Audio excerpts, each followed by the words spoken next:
somebody who puts themselves through such challenging situations and physically challenges themselves so much. I just wanted to know more about why. Just blindly go to the next program. You blindly just follow the next person. You follow the next guru, and you just keep following more external plans, where an intuitive approach really looks more inward.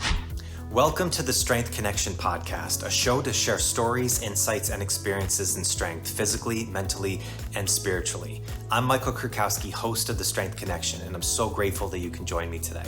So in these episodes, I connect with some of the most inspiring and successful individuals to chop it up and learn from true life experiences that have helped them become who they are, the strongest versions of themselves. One of the greatest ways I've always learned the most important lessons is through stories. We all have them, and they make us who we are. So let's dive in. Here we go. All right. What's up, guys? Welcome to the Strength Connection podcast. Thank you for joining me. I am your host, Michael Kurkowski. Solo episode here. Let's dive right in. It's me and you. So I've had some interesting conversations over the past few weeks that I wanted to share, some insights and some kind of nuggets of wisdom that has really aligned with some of the stuff I've been trying to articulate and practice in my own strength journey, as well as working with clients. And it's been something I've been really trying to figure out and work on over the past couple of years. And a few of these conversations have really shed some new light on it. And so I wanted to share that with you today as we dive in. Before so, though, I do want to say, don't forget to register for this Thursday, June 22nd, the Kettlebell Mastery Seminar, Secrets of the Snatch, that I am doing. I'm really pumped for this. This is my fourth Kettlebell Mastery Seminar that I'm putting on. It's the first one that I'm specifically just focusing on one particular drill. And it's not just about the technical aspects of snatch training with the kettlebell. It's not just about an exercise. A lot of the stuff I wanted to bring in is why this has been such a pivotal part of training that I've done over the past few years. It's kind of helped not just on the physical side, but much on the mental side and the spiritual side of connection. And it's some information I've been working on for a while, and now I'm really excited to share it with you. So hopefully you can join me. And all attendees of the seminar will receive a free copy of the Secrets of the Snatch Playbook. So all the information that I'm putting out on the seminar, you'll be able to have and utilize for your own practice and your own strength journey. So to register for that, jump to my private Facebook group, The Strength Connection, or you can email me at mike@breakthroughsecrets.net, and I will send you the registration link from there. Perfect. All right, let's get rolling. So real quick, previous episode just released this week. This was with Akshay Nanavati. I don't think I have talked as much about a episode before it's released than this one. After I spoke with Akshay and before it was recorded, I probably had numerous different either articles I wrote for my email community or Facebook Lives, and just even conversations just with clients about who Akshay is and what he has. This guy he's just on a different level of really awareness and challenge. So to bring some context to it, Akshay is an adventurous. He's the author of the book Fearvana, and he does some of the most crazy shit I've ever seen in my life. I think he's batshit crazy in the best possible way. Right now, he's currently training for an expedition through the Arctic. It's a 110-day, 1,700-mile solo trek through the Arctic. It's the first person ever to do this particular expedition the way that he's doing it, because he's pulling a sled behind him in the same way. And I've heard him speak at a mastermind before, and I've seen some of the just work that he's doing. So I wanted to bring him on and just ask him why he does what he does. You know, somebody who puts themselves through such challenging situations and physically challenges themselves so much. I just wanted to know more about why. And the nuggets of wisdom on how it transcends beyond just the mental into the spiritual side was really, really interesting. I think it's something that everybody can understand in some way. Probably we're all on a personal journey in some sense like this. And it's not something where you need to go and, jump to the Arctic and start polar expeditions. But, his quote where he said, if you don't find a worthy struggle, struggle will find you anyway. That hit me like a ton of bricks, and people I've shared it with, it hit them the same way. So I would just say everybody should just go and listen to Akshay, go check out his work, and this was one of the most just really powerful conversation I've had recently on the podcast. And I hope he comes back. I'd love to have him back on after he does this trek to go over the new stuff that he's found out about himself and the awareness that he has. So I'm really grateful to be able to speak to somebody like Akshay. And I'm really grateful that there are people like him in the world to teach us about these things. So yeah, that was just awesome. All right, so moving on. So one of the seminars that I did over the past year, a kettlebell mastery seminar, I called it Evolution. And it was really the past 12 years of my experience in training in hardstyle kettlebell work, but also just the other lessons in life that I learned from going into this training, developing this discipline and consistency. And ultimately, what has led me into a lot of intuitive training, which has led me to creating the 4 pillars of mastery. And this is what I work with my own clients. So the 4 pillars are recovery, discovery, creation, and mastery. And a lot of the content that I've put out, a lot of the messages that I've put out on this is a lot about the first 2, recovery and discovery. More so because that's where a lot of people are. If you're at the beginning of a journey or you're trying to really implement changes that you have not done before in your life, then the first 2 are going to probably be the most prevalent for you at the time. And why I've put these in is because we're very quick, especially as coaches and especially just as an industry in health and fitness, of going right to discovery. We start implementing new plans and discovering what we're capable of or what we can add into our life. And we completely forget about recovering from things like self-limiting beliefs by the reasons that we failed in the past. And we're going into that same mindset, that same identity as we go into discovery. And without actually going over what we need to recover from and what we need to look at in our own mind, in our own mindset, and our own identity, if we overlook that, then it doesn't matter what we discover. We're always going to be falling back into the level of where we believe we need to be and where our identity is. So that's why I talk about a lot of those. But there's a lot of people that get past those. They keep elevating. They get into that 3rd stage, which is creation. And creation really aligns with the message of intuitive training that I've talked about. And I think the best way to describe it is you become more autonomous. You take a lot of the structure that you've utilized of building a discipline over a period of time, maybe 6 months, maybe a year, maybe longer than that. And that creates a playing field for you. And then in this stage, it's not your job to just blindly play the game. It's to create inside of that playing field. If you look at somebody like, LeBron James, where he plays on a basketball court and first he learns the fundamentals, then he keeps going till eventually he gets into creating where he needs to figure out what are the things that he can only create, taking all of the skills that he has and start to use his intuition about playing with different ideas, about creating new ways to dribble the ball, to get to the hole, to pull up and shoot, all those different things. You need to find your own way. And the reason I've harped on this so much is because I believe it's not just a goal that I want. I think it's a goal that we all want, even if you don't know it yet. And it might be because you don't know it because you're just not at that level yet. Maybe you haven't got into that phase of building the discipline, of finding that structure, kind of building that framework of growth and development in order to get to this level. But if you are, where I've seen people fall and not kind of fully accept this phase of kind of creation and intuition, is you just blindly go to the next program. You blindly just follow the next person. You follow the next guru, and you just keep following more external plans, where an intuitive approach really looks more inward. And I think when you look inward, you're going to be more aligned and you're going to find a lot more truths about what ultimately is valuable to you.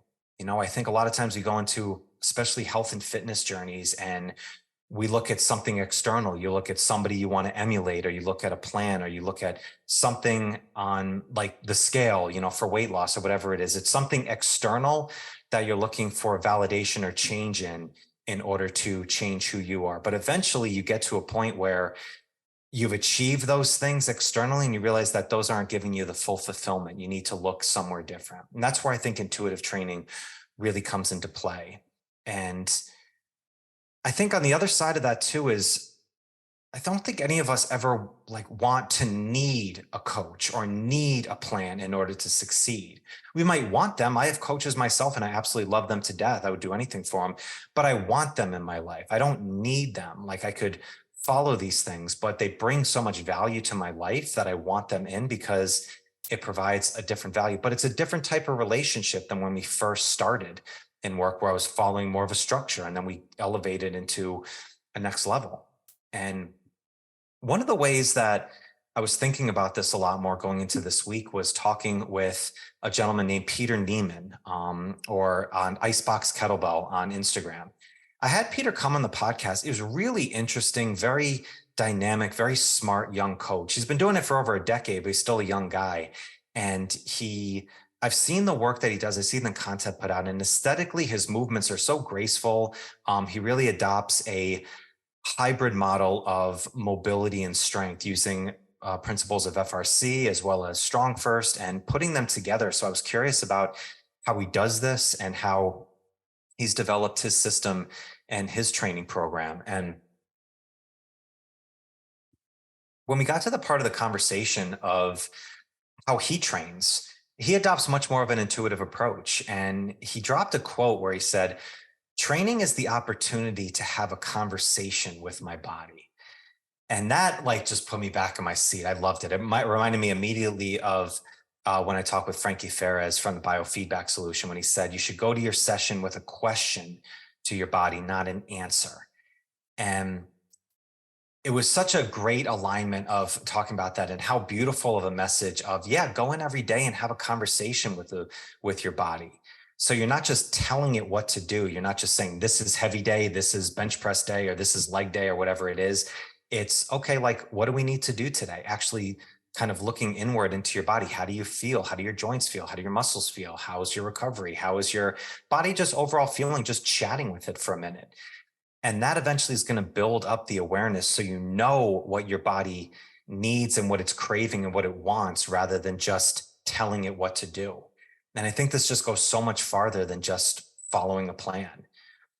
But also, in some of the ways of trying to articulate this over the years, I thought, is this something that only applies to people who kind of just naturally resonate with this, who kind of align with this, intuitive training enthusiasts, as you would say? Is this something that a lot of people would, really want to understand or really have? Do people just want to follow a blind program? These are questions that I ask all the time about what is the best information out there to work with people. But then the other conversation I had was with Joel Jamieson this week. And Joel is one of the smartest people I've ever talked to. He is the go-to guy in conditioning training in the world. He put out so much content. He has so much great stuff, from his CCC certification program to Metamorphosis to 8 weeks out to Morpheus, which is the first ever recovery app and coach that you have. He has so much content, so much time that he put into conditioning and finding all the science-based work behind it and the structure behind it. But he developed the line dynamic energy control, which is really, this is about creating awareness at every conditioning level. And I asked him about this, and says, this is about knowing your body when it's at different heart rates and conditioning. How is it when it's at 150 or 130 or 140? And training guys like MMA fighters who know, if your heart rate gets to here, you can continuously, push your body. Or when is it time when you're hitting the red line and you need to, back off? It's something that you can train your body, and it's a part of intuitive training, of understanding this, and again, of building awareness. And he's saying, when somebody has that and you understand dynamic energy control, you are building a competence of understanding your body, and that builds a confidence in anything that you do.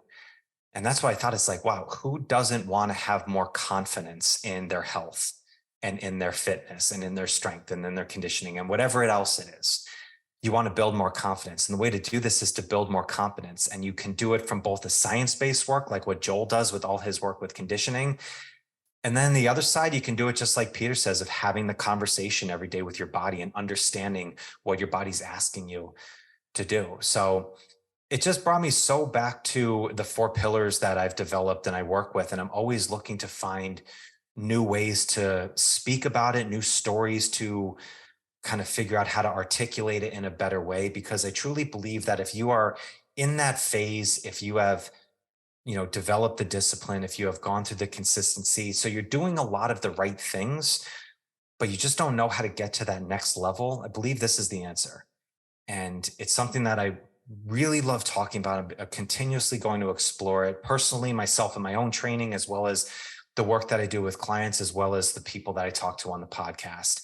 This is something that has true merit. And if you have not looked into intuitive training and kind of, got into this type of structure of being flexible, having a structure, but playing inside that structure, I think it's something that is really worth you taking a look and practicing, because you're going to find a lot more about yourself than just blindly following another external program. So huge shout out to these people that have been on the podcast, to Akshay for all his work that he does. Appreciate Peter and the message that he has and the work he's doing with his hybrid strength model. And Joel, absolutely honored to have a guy like Joel come on the podcast and talk all about the work that he's done over the past 15 years in conditioning.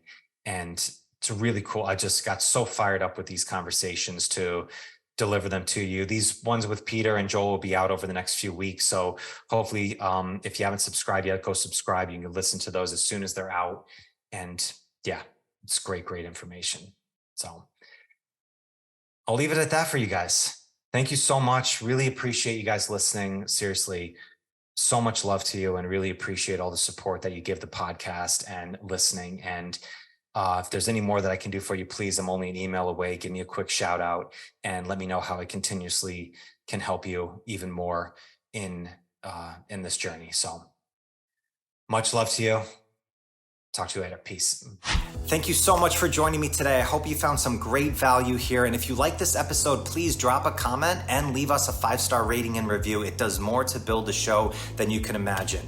And do not forget to check out and join the Strength Connection Facebook group. In this group, I share the biggest takeaways and lessons from these amazing conversations, as well as training and strength tips for pursuing mastery and fulfillment in life. This group is filled with individuals looking to take full control over their strength, and it's the perfect space to explore new ideas and to share your journey. And you'll also get exclusive access to these Strength Connection Mastery Seminars. It's a deep dive into the physical, mental, and spiritual training that you can begin using immediately. So do not wait, go now.